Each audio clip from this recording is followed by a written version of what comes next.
this surah to the Holy Prophet. Ms. The first 5 verses of this surah describe the event praising the activity of the move of the army to defend the truth and its believers under its ever-victorious commander who saved the faith and the faithful by defeating the enemy and not running away, leaving the Muslim soldiers to their fate in the hands of the triumphant foe to suffer death and destruction. As regards the companions, who ran away from the field and returned defeated on the first 2 occasions, refer to history.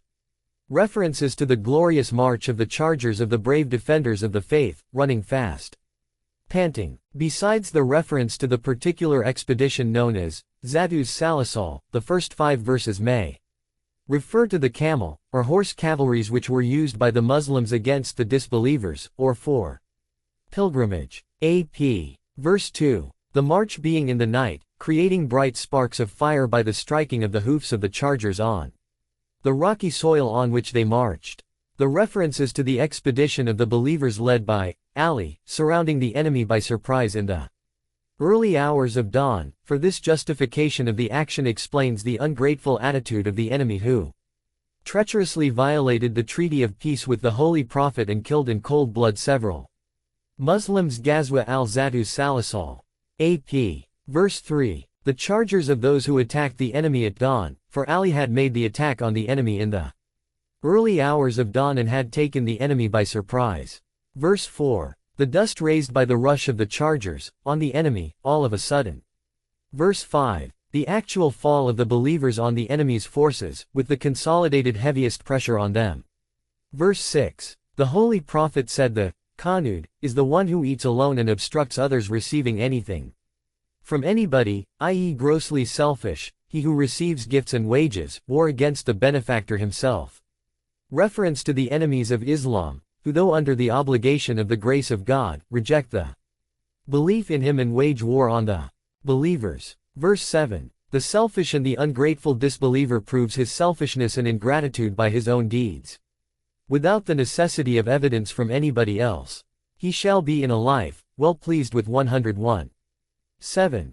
And as for him whose scales with good deeds are light 101. 8. His home shall be Havia, a burning abyss 3101. 9. What maketh thee know what Havia is? 101. 10. It is a raging fire 101. 11. Commentary. Verse 1. Karya, i.e. a tremendously clamorous striking noise which will accompany the inauguration of the great calamity. The earth will suffer at the dawn of the day of judgment when the whole of the present order of the world will undergo a thorough change, giving place to a totally new atmosphere of a new state of the existence of a new world, of a new order of realities, with total wiping out of all false appearances and false values. Verse 2-3. Since anything similar to the terrible experience of the clamorous noise mentioned here has never been experienced by anyone in the world, it is an impossibility even to correctly imagine what the noise would be like. Verse 4. Out of the terror, the clamorous voice will create in the minds of the people. They will be running, bewildered on all sides in tumultuous multitude, out of the fear and the tumult, each falling over the other, like the tiny insignificant being, the moths scattered by a violent stormy wind. This is to give an imaginable view of the confusion and distress and helplessness man will be thrown into, all of a sudden. Verse 5. When even the solid and immovably and unshakably fixed huge mountains will be scattered in the atmosphere, like the insignificant flakes of the carter's wool. 4. Verse 6. On that day nothing but the deeds, good and bad, will be counted. The appraisement, valuation, measuring or the weighing, will be strictly to the real value of each deed, and deed means any deed of the physical body given to man, and as well as the activity of the mind, i.e. the various faculties he has been endowed with. Every action, physical and mental, will be weighed, viz. the motives, passions, thoughts, imagination, feelings, aspirations, love, hatred, the degree of faith in God, and the extent of the disbelief in him, and the attitudes, etc. And whosoever's measure of his good deeds will exceed the measure of his evils, will receive the blissful life with which he will naturally be pleased. Verse 8-9. And whosoever's evils will exceed his good deeds will be thrown into the abyss, and Havia is interpreted to be the abyss or the depth, the bottom being immeasurably low in an unfathomable depth.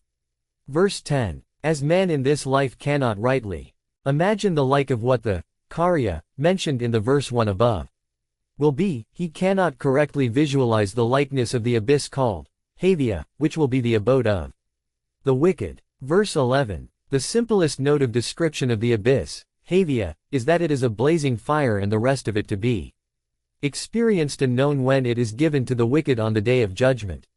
1. Loosened. Refer to 70. 9. 2. Refer to 57. 25. 55. 8. 42. 17. 77. 20 to 21. 3. It may also mean tending towards the abyss. 4. See 77. 20 to 21. Shares. Surah at-Takathur, vying in exuberance. Revealed at Mecca. 8 verses in one section. Sections of Surah at-Takathur. 1. Exuberance engages men. At-Takathur, exuberance engages men. Exuberance engages man, diverting him from the real object of life. Man will know his folly when he will reach his grave. In the name of God the Beneficent the Merciful. Engageth one you your vying in exuberance 102. 1. Until ye come to the graves 102. 2. Nay, soon shall ye know your folly 102. 3.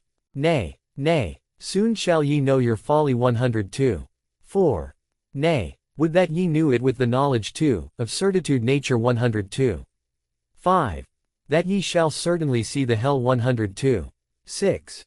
Then, ye shall certainly see it with the vision 3 of certitude 102. 7. Then shall ye be questioned on that day, about the bounties ye enjoined 102.